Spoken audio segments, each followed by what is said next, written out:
You know, I think anybody who's listening right now, if you want to set yourself up for success, ask yourself how much risk you've taken in the first 10, 15, 20, 30, 40 years of your life. When I started talking about business on Twitter, every single comment in 2009 was, shut your mouth, wine boy, stay in your lane. I'm telling you right now, you want to talk about why so many of you aren't exactly where you want to be? Look deep inside yourself on what your expectations of others are. Ask yourself how much you've been succumbing to peer pressure. Like if you've always wanted to be cool to the popular kids in your high school, you're in trouble. The amount of people in here that have a job they hate and they buy things they don't care about to impress people they don't give a fuck about scares the shit out of me. Most people spend money on dumb things, which then forces them to do things they don't want.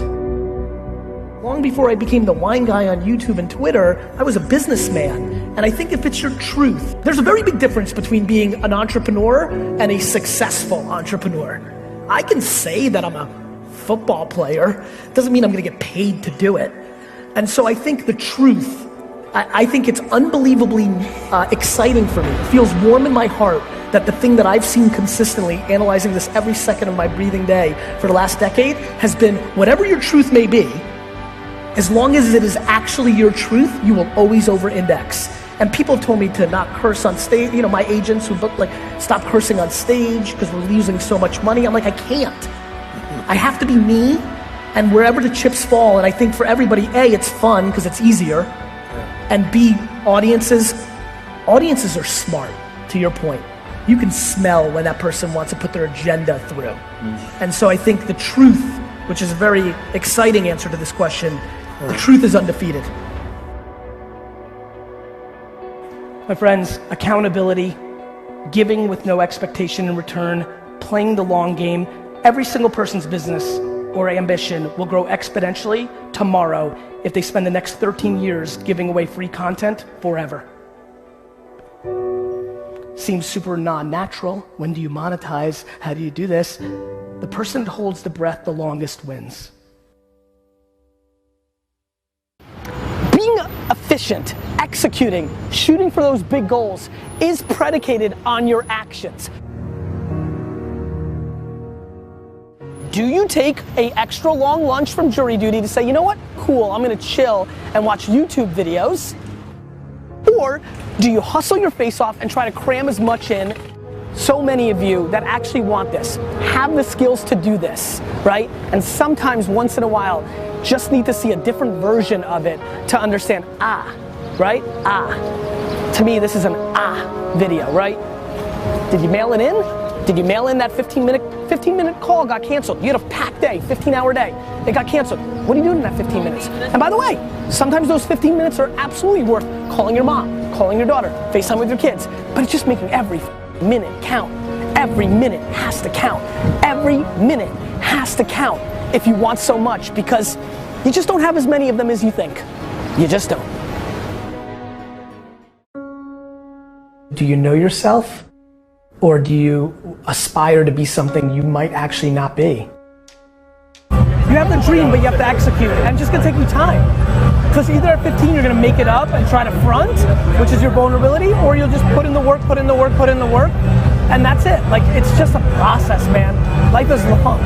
Like, you know, like, just put out the work.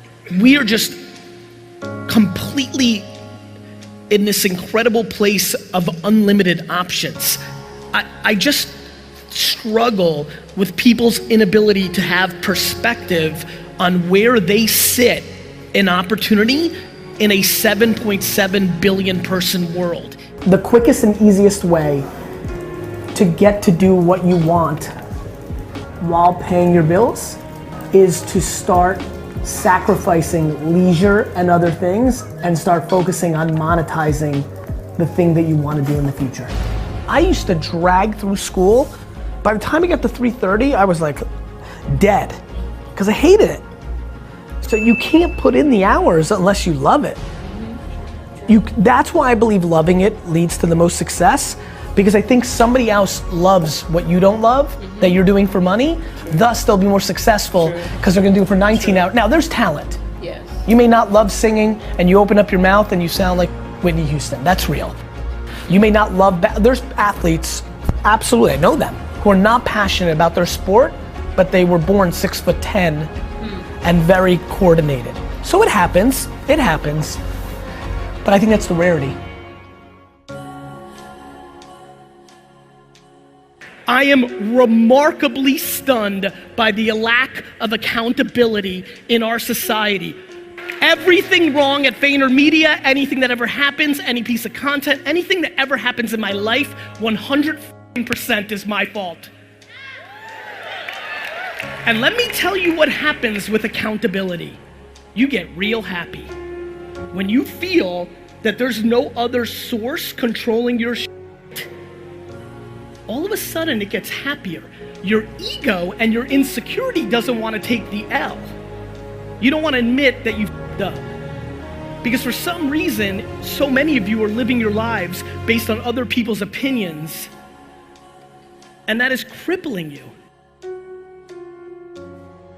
The way to really eliminate fear is by not giving a f*** about anybody's opinion. My losses are mine. I'll deal with them myself.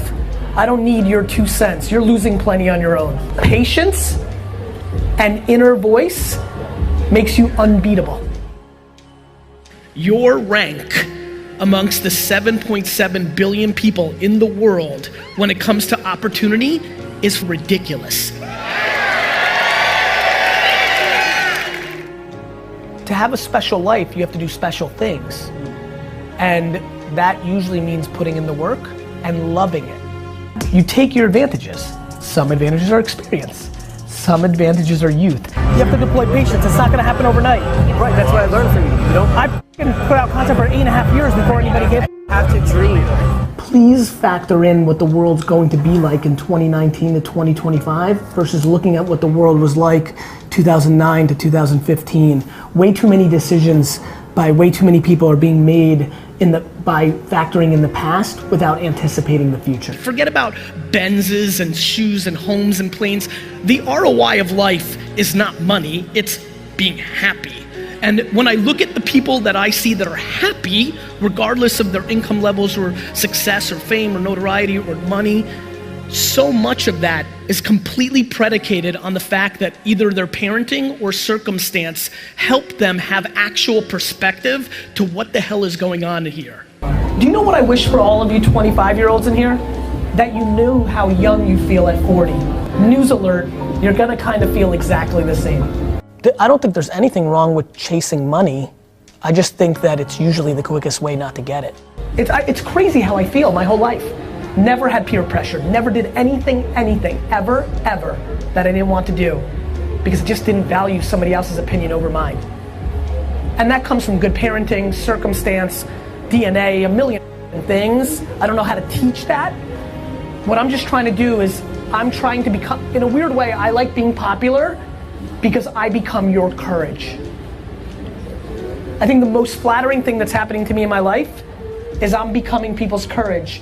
Because when they take risk and they take ridicule, they point to me. And then I tell their parents to go f themselves. It makes the most sense in the world to go high risk in your youth. Because you can live at your parents' house, you two and 19 people watching can live in a studio 21 deep. I know it, I lived it, I saw it, I watched it.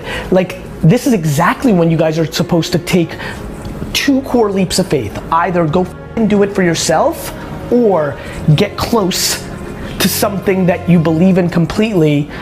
If you let somebody else's opinion, whether your spouse, your boss, your mom, your aunt, your best friend, if you genuinely are living your only life, which, oh, by the way, by modern scientific terminology is 400 trillion to 1.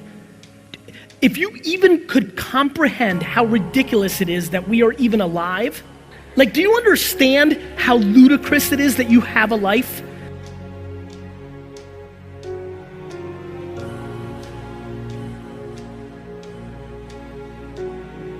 This phone is more powerful technology-wise than the computers that Ronald Reagan had to run the free world. This thing, while you lay in bed from 7 p.m. to 2 in the morning, is your gateway to get out of the thing that you complain about.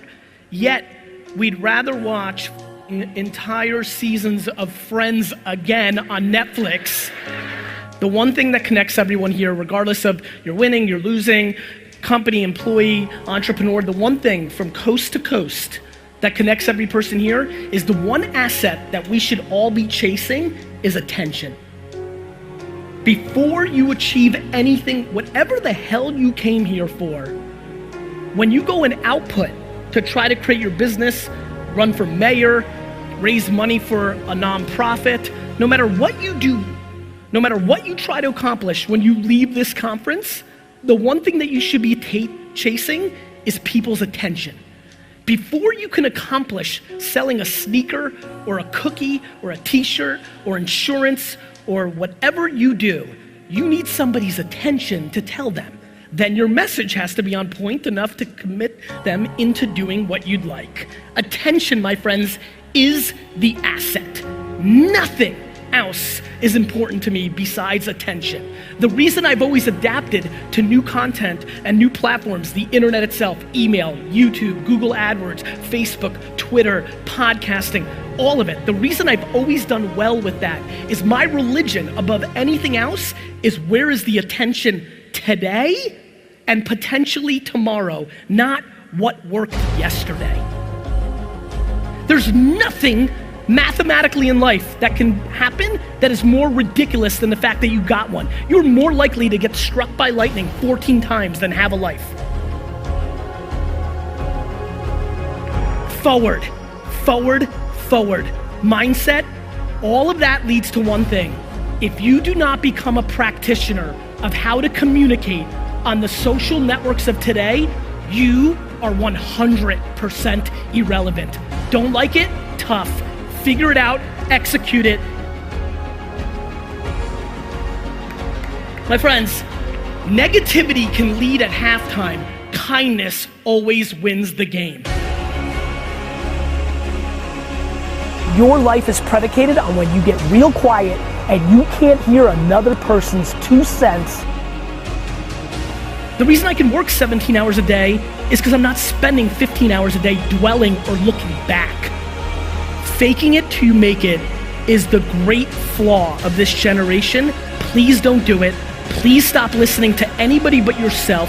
Please eliminate negativity from your life, because if you want to really win, it is absolutely by reinforcing positivity. So get real quiet in here, get real selective about who you're spending time with, and most of all, speak the truth.